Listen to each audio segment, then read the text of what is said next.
ક્રૂડની અંદર આપણે સરસ એવી રેલી જોઈ રહ્યા છે। ક્રૂડ ઓઇલમાં ગઈકાલની તેજી આપણને યથાવત રહેતા દેખાઈ રહી છે। આશરે 4 સપ્તાહના ઉપલા સ્તરની પાસે આપણે બ્રેન્ટના ઉપર સ્તર પહોંચતા જોયા છે। આજે પણ બ્રેન્ટમાં $79 ઉપર કારોબાર દેખાઈ રહ્યો છે। જે રીતે આપણે જોઈ રહ્યા છે 79.6 ઉપર આપણે કારોબાર જોઈ શકીએ છીએ। MCX અને નાઇમેક્સમાં પણ આપણે ક્રૂડની અંદર રિકવરી જોઈ રહ્યા છે।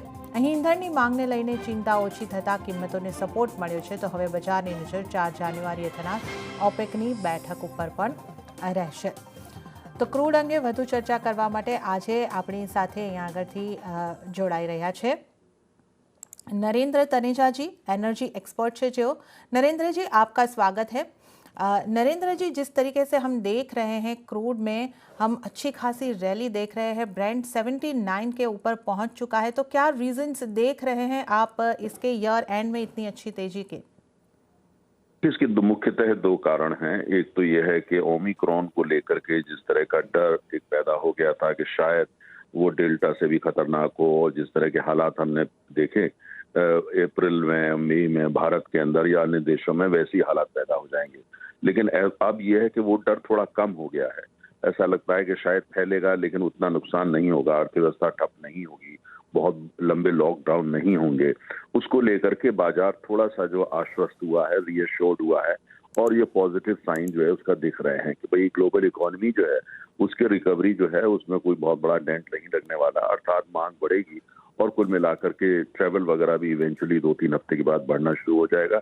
एक ये बहुत बड़ा कारण है। दूसरा ये है कि अमेरिका ने अपने रिजर्व से जो एक कुल मिलाकर के विड्रॉ किया है, तेल को और निकाला है, उसको लेकर भी एक साइन आया है कि शायद अब ये निकाला है तो वो उनको दोबारा बाजार में खरीद के वो जो अपने रिजर्व से उनको भरना होगा। और ये इस बात का साइन है कि भाई जो डिमांड है बढ़ रही है, इसीलिए अमेरिका ने ऐसा किया है। तो कुल और लेकिन कीमतें कम हो सकें, साथ में ये भी उनका प्रयास है। तो ये इन दोनों चीजों को पॉजिटिव साइन देखा जा रहा है और बाजार में ये रिएक्शन है। हालांकि जो कीमत आज दिख रही है ये कितनी टिकाऊ है, ये एक अलग प्रश्न है। क्यों मुझे लगता है कि चूंकि एक थोड़ी एंग्जाइटी पीरियड के बाद जो पॉजिटिव साइन आया है तो मार्केट ने थोड़ा ओवर रिएक्ट किया है, मतलब कीमत थोड़ी ज्यादा ऊपर चली गई है। इस लेवल पे सस्टेन नहीं कर पाएगी, थोड़ा भी नीचे आएगी, क्योंकि इस लेवल पे सस्टेन करने के लिए जो डिमांड फंडामेंटल चाहिए वो फंडामेंटल अभी नहीं है। तो ये थोड़ा ओवर रिएक्शन है, वो अति उत्साह है, और इस पे कीमत नहीं टिक पाएगी, थोड़ा कम हो जाएगी। जी नरेंद्र जी, जैसा कि आप बता रहे थे कि ये एक ओवर रिएक्शन आया है, तो ये जैसे कि आपने बताया कि ये सस्टेन होना थोड़ा मुश्किल दिख रहा है, तो 2022 के लिए आप क्रूड का आउटलुक कैसे देख रहे हैं? देखिए, अगले साल 2022 के लिए जो फर्स्ट हाफ है उसमें जो हालात मुझे लगता है कि काफी हद तक मतलब अप्रैल मई तक ऐसे ही चलेंगे जैसे हमने देखे हैं पिछले 1 महीने के अंदर।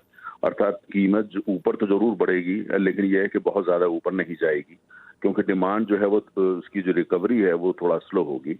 और दूसरी तरफ एक बहुत बड़ा कारण है कि अमेरिका में संसद के चुनाव हैं अगले साल 2022 में। जब भी वहाँ संसद के चुनाव होते हैं तो अमेरिका अपनी कूटनीति का प्रयोग करता है, अपने और अन्य चीजों का प्रयोग करके कीमतों को नीचे रखता है, क्योंकि अमेरिका में अगर तेल महंगा होता है तो वो पार्टी वहाँ इलेक्शन नहीं जीत पाएगी। बाइडेन एडमिनिस्ट्रेशन चाहता है उन संसद में उनका बहुमत जो है वो बरकरार रहे, वो इलेक्शन उनको जीतना है, इसलिए वो पूरी कोशिश करेंगे तेल की कीमत को ना बढ़ने दें। लेकिन जो सेकंड हाफ है 2022 का, जब तक कोरोना वायरस शायद इतिहास हो चुका होगा या कम से कम कमजोर हो चुका होगा, अमेरिकी संसदीय चुनाव खत्म हो चुके होंगे, और जो डिमांड सप्लाई फंडामेंटल है उसके हिसाब से सप्लाई में परेशानियां शुरू हो जाएंगी। क्योंकि पिछले 2.5 साल में जितना निवेश होना चाहिए था नए तेल के भंडार खोजने के लिए, नए उत्पादन के लिए, इंफ्रास्ट्रक्चर बनाने के लिए, नया निवेश ऑयल एंड सेक्टर, वो गया नहीं। तो उसकी कमी खलेगी और लिहाजा जो है सप्लाई की जो दिक्कतें हैं वो अगले साल के सेकंड हाफ से शुरू हो जाएंगी।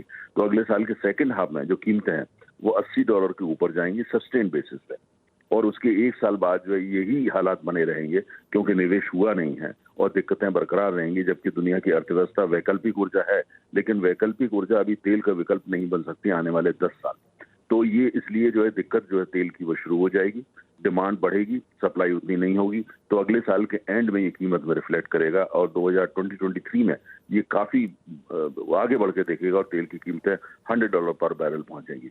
तो अगले साल दिवाली के बाद जो कुल मिलाकर के मुझे ऐसा लगता है कीमत का जो रुझान रहेगा वो उत्तर की दिशा में रहेगा, अर्थात कीमतें बढ़ेंगी।